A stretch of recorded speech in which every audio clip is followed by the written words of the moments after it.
حضرت مولا علی نے ایک ہاتھ سے خیبر کا دروازہ توڑا، یعنی دیواریں ہلتی رہتی ہیں اور در کانپ جاتا ہے. علی کا نام سن کے اب بھی خیبر کانپ جاتا ہے.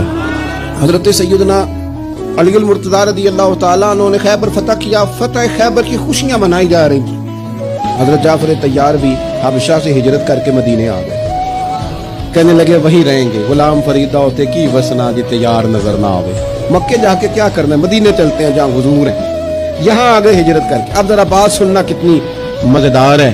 حضرت جعفر آئے، حضور اٹھے، سینے سے لگایا، یوں پیشانی پہ نا یہاں نبی پاک نے بوسہ دیا. اور پتہ ہے حضور کیا فرماتے ہیں؟ قربان جاؤں محبوب کے لفظوں پر، ان فکروں پر قربان ہماری اولادیں. حضور فرمانے لگے سمجھ نہیں آ رہی مجھے سمجھ نہیں آ رہی، کچھ سمجھ نہیں آ رہی. یا رسول اللہ کس بات کی؟ فرمایا سمجھ نہیں آ رہی کہ مجھے خیبر فتح ہونے کی زیادہ خوشی ہے یا جعفر کے آنے کی زیادہ خوشی ہے.